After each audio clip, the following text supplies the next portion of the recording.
Hello everyone, welcome back to my YouTube channel. आइए start करते हैं जीके विद भव्या नागपाल।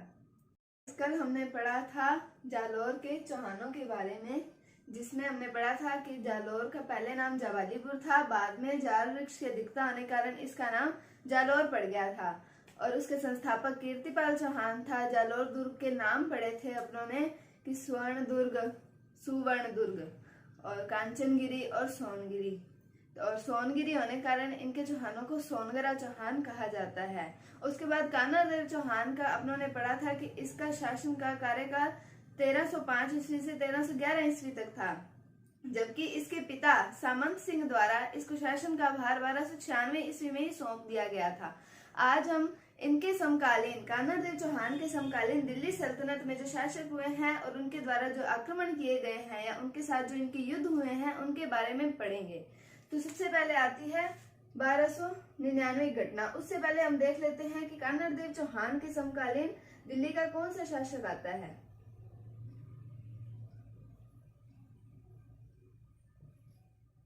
इसका कार्यकाल था 1305 से 1311 ईस्वी तक। इसके समकालीन दिल्ली सल्तनत में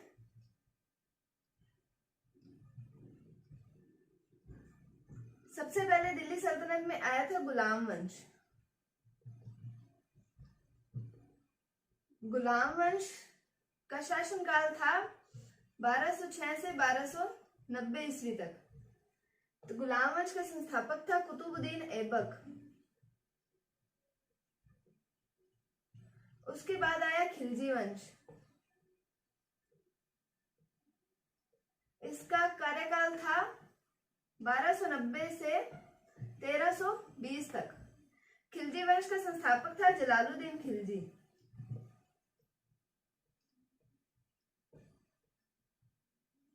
और इसके भतीजा और दामाद था अलाउद्दीन खिलजी।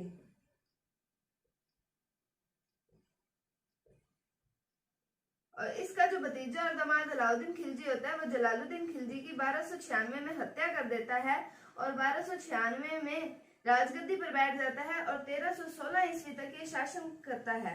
तो कान्हादेव चौहान का कार्यकाल था 1305 से 1311 और अलाउद्दीन खिलजी का कार्यकाल था 1296 से 1316 ईस्वी तक। तो इसके समकालीन अलाउद्दीन खिलजी हुआ। अब हम पढ़ते हैं कि अलाउद्दीन खिलजी के साथ इसके कौन कौन से युद्ध हुए और कौन जीता कौन हारा। तो सबसे पहले 1299 की घटना आती है।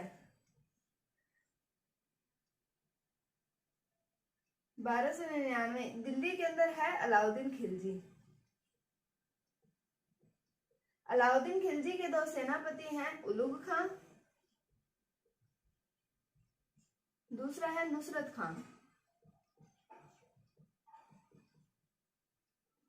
और यहाँ पे क्षेत्र पड़ता है गुजरात का। गुजरात के शासक है कर्ण बघेला।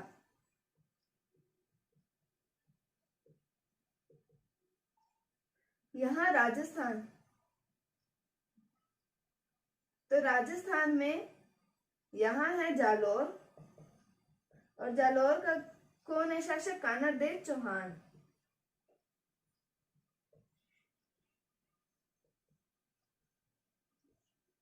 और यहाँ पड़ता है मेवाड़। मेवाड़ का शासक है समर सिंह। अब अलाउद्दीन खिलजी जो है इसने गुजरात पर आक्रमण करना है, तो इसके पास दो रास्ते बनते हैं, या तो ये मेवाड़ के रास्ते जाए या फिर ये जालोर के रास्ते जाए। तो ये सोचते हैं कि उलुग खां और नुसरत खां मेवाड़ के रास्ते जाते हैं गुजरात पर आक्रमण करने के लिए। गुजरात पर जब ये आक्रमण करने के लिए जाते हैं मेवाड़ के रास्ते, तब मेवाड़ के जो शासक समर सिंह है, इनका एक मंत्री है निम्बा नाम का। वो समर सिंह को खबर देता है कि उलुग खां और नुसरत खां जो कि अलाउद्दीन खिलजी के सेनापति हैं, वो गुजरात पर आक्रमण करने के लिए मेवाड़ के रास्ते होकर जा रहे हैं। तो उन्होंने इस पर आक्रमण किया। समर सिंह ने इस पर आक्रमण किया जाती हुई सेना पर और इनसे टैक्स वसूल किया और उनको आगे जाने दिया। फिर वो आगे जब गुजरात पहुंचे तो गुजरात में उन्होंने कर्ण बघेला को पराजित कर दिया। और पराजित करने के बाद जो यहाँ पे सोमनाथ का मंदिर था, गुजरात में सोमनाथ का मंदिर था, उसको लूट लिया और यहाँ की जो मूर्ति थी उसको भी खंडित कर दिया और वो खंडित मूर्ति और लूटा हुआ सामान लेकर वो जाने लगे दिल्ली। फिर उन्होंने सोचा कि अगर वापस वो मेवाड़ के रास्ते गए तो समर सिंह उनसे टैक्स लेगा, इसलिए वो जालौर के रास्ते जाते हैं। जालौर के रास्ते जाते हैं तो यहाँ कान्हड़ देव चौहान बैठा है। कान्हड़ देव चौहान इस सेना पर आक्रमण करता है। जब ये इस सेना पर आक्रमण कर देता है और इससे सोमनाथ के मंदिर को लूटा हुआ जो धन होता है और जो खंडित मूर्ति होती है उसको वसूल कर लेता है, वो उससे ले लेता है। और ये सोमनाथ के मंदिर को जो इन्होंने लूटा था अलाउद्दीन खिलजी के सेनापतियों ने, इसको जब कान्हड़ देव चौहान के द्वारा ले लिया जाता है, ये खंडित मूर्ति को छीन ली जाती है, तो फिर ये एक कारण बनता है अलाउद्दीन खिलजी के कान्हड़ देव चौहान पर आक्रमण करने का। तो ये थी 1299 की घटना। तो अभी हमने 1299 की घटना पढ़ी कि किस प्रकार अलाउद्दीन खिलजी के दो सेनापति उलुग खां और नुसरत खां ने गुजरात पर आक्रमण किया और कैसे कान्हड़ देव चौहान द्वारा उनसे सोमनाथ की खंडित मूर्ति को छीन लिया गया। अब उसके बाद में एक 1305 की घटना आती है। 1305 में यह है जालौर और यह है दिल्ली। दिल्ली में है अलाउद्दीन खिलजी और जालौर में है कान्हड़ देव चौहान। कान्हड़ देव चौहान का एक पुत्र है वीरम देव, इसका पुत्र है वीरम देव। और जो अलाउद्दीन खिलजी है उसका एक सेनापति आता है ऐन उल मुल्क मुल्तानी। ऐन उल मुल्क मुल्तानी, एक बार तो नाम देखने में थोड़ा टफ लगता है, पर इसको अगर 2-4 बार रिपीटेडली बोलोगे तो वो नाम आपको यूज टू हो जाएगा। तो यहाँ कान्हड़ देव का पुत्र आता है वीरम देव और यहाँ ऐन उल मुल्क मुल्तानी। अब ये करते हैं ऐन उल मुल्क मुल्तानी, दिल्ली से जालौर पर होता है आक्रमण अलाउद्दीन खिलजी के द्वारा। और आक्रमण हुआ तब जालौर की सेना और दिल्ली की सेना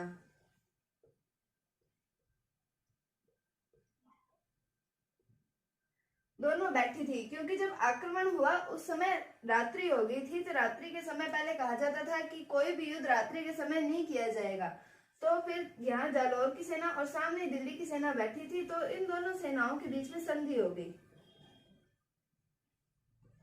जब ऐन उल मुल्क मुल्तानी ने कान्हड़ देव के साथ संधि की तो उन्होंने कहा कि अगर मैं बिना कुछ लिए या बिना किसी को बंदी बनाए या कुछ किए खाली हाथ अगर मैं अलाउद्दीन खिलजी के पास जाता हूँ तो वो मुझे छोड़ेगा नहीं।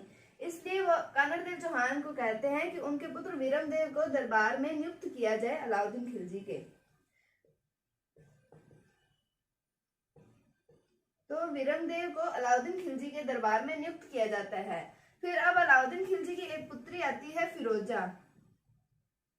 जब वीरम देव अलाउद्दीन खिलजी के दरबार में जाता है तो इसे उसकी पुत्री फिरोजा से प्रेम हो जाता है। तब अलाउद्दीन खिलजी कान्हड़ देव चौहान के पास इनके विवाह का समझौता भेजता है, वैवाहिक समझौता भेजता है वीरम देव चौहान और फिरोजा के लिए। तो कान्हड़ देव चौहान जो है वो उस वैवाहिक समझौते को मना कर देता है, इनकार कर देता है। तो ये एक और कारण बनता है अलाउद्दीन खिलजी के द्वारा कान्हड़ देव चौहान और जालौर पर आक्रमण करने का। पहला कारण पड़ा था 1299 की घटना, जिसमें जालौर के कान्हड़ देव चौहान ने अलाउद्दीन खिलजी की जाती हुई सेना वापस दिल्ली लौट रही सेना पर आक्रमण किया था। और दूसरा कारण बनता है कि वैवाहिक समझौते को अस्वीकार करना। तो अभी हमने अलाउद्दीन खिलजी द्वारा जालौर पर आक्रमण करने के दो कारण पढ़े, एक 1299 की घटना और एक 1305 में जो वैवाहिक समझौता भेजा था अलाउद्दीन खिलजी ने अपनी पुत्री फिरोजा और कान्हड़ देव चौहान के पुत्र वीरम देव के लिए, वो जो कान्हड़ देव चौहान द्वारा अस्वीकार कर दिया गया था, तो वो एक कारण बना था अलाउद्दीन खिलजी के जालौर पर आक्रमण करने का। अब उसके बाद में 1308 में एक घटना आती है। उससे पहले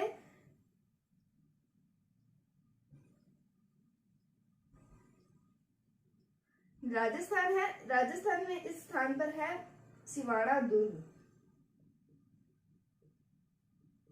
और यहाँ है जालोर। सिवाना दुर्ग बाड़मेर की हल्देश्वर पहाड़ी पर बना हुआ है। बाड़मेर की हल्देश्वर पहाड़ी पर बना हुआ है सिवाना दुर्ग। और जालोर में है कानड़देव चौहान।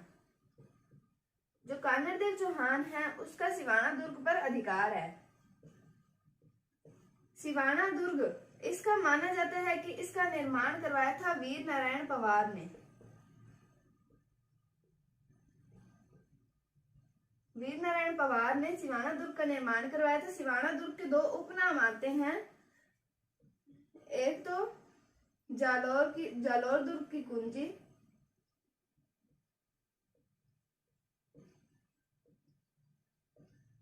और एक मारवाड़ के राजाओं की शरण स्थली। मारवाड़ के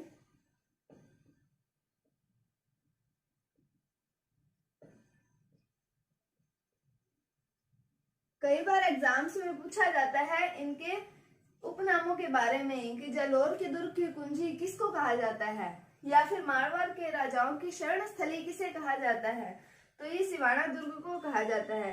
तो इस कहानी का मतलब था आपको सिवाना दुर्ग से परिचित करवाना कि सिवाना दुर्ग क्या है और किससे संबंधित है। जालोर से संबंधित है, बाड़मेर में है, हल्देश्वर की पहाड़ी पर है और कानड़देव का सिवाना दुर्ग पर अधिकार था। इसे जालोर दुर्ग की कुंजी भी कहा जाता है और मारवाड़ के राजाओं की शरण स्थली भी कहा जाता है।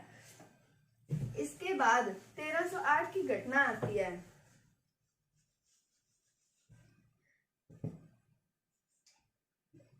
इसके बाद 1308 की घटना आती है। 1308 में सिवाना दुर्ग और यहाँ है अलाउद्दीन खिलजी, दिल्ली सल्तनत का। सिवाना दुर्ग पर अधिकार है शीतल देव का। यहाँ का शासक है शीतल देव। शीतल देव जो है वो कानड़देव चौहान का भतीजा है। कानड़देव चौहान का भतीजा शीतल देव है। और दिल्ली के अंदर अलाउद्दीन खिलजी है, इसका सेनापति है एक कमालुद्दीन गुर्ग। क्या नाम है? कमालुद्दीन गुर्ग।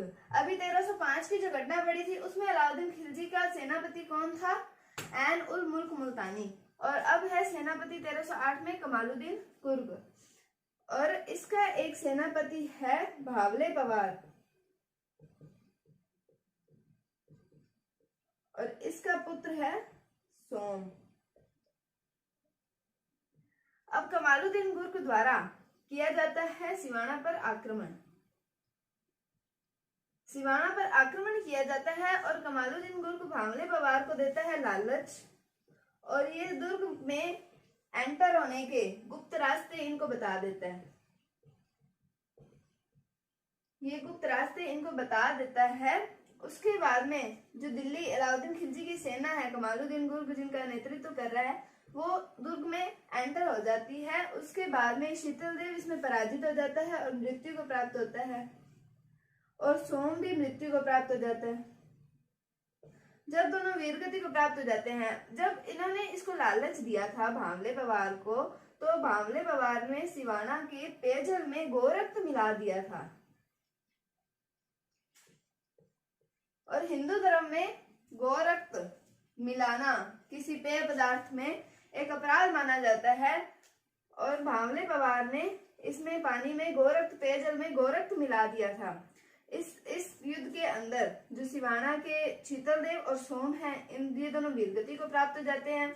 उसके बाद में 1308 में अलाउद्दीन खिलजी का अधिकार हो जाता है सिवाना दुर्ग पर और फिर ये इसका नाम बदल कर रख देता है खैराबाद। बहुत बार क्वेश्चन पूछा जाता है, बहुत इंपॉर्टेंट क्वेश्चन है कि 1308 में जब अलाउद्दीन खिलजी का सिवाना दुर्ग पर अधिकार हो जाता है तो वो उसका नाम बदलकर क्या रखता है? तो वो खैराबाद नाम रखता है। और कब रखता है ये भी पूछा जाता है कि 1308 ईस्वी में। और इस प्रकार जालोर दुर्ग की कुंजी सिवाना दुर्ग पर अलाउद्दीन खिलजी का अधिकार हो गया था। तो अभी हमने देखा कि किस प्रकार अलाउद्दीन खिलजी ने जालोर दुर्ग की कुंजी और मारवाड़ के शासकों की शरण स्थली पर सिवाना दुर्ग पर अधिकार कर लिया था। अब उसके बाद में 1311 की घटना आती है। जब अलाउद्दीन खिलजी जालौर दुर्ग पर अधिकार करेगा।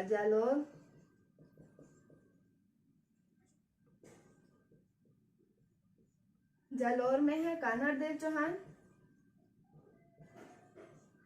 दिल्ली में है अलाउद्दीन खिलजी, इसका पुत्र है वीरमदेव और इसका सेनापति आता है दहिया बीका।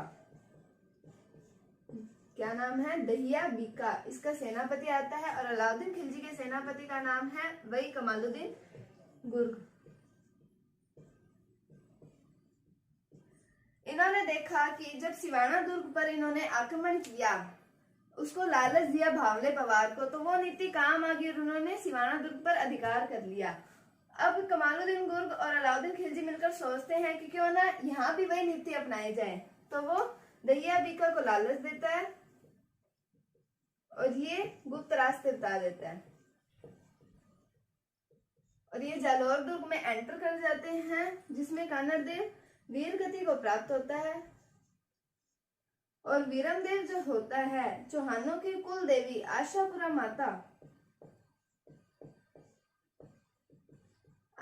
माता के मंदिर में जाके उनके सामने कटार घोंपकर हत्या कर लेता है।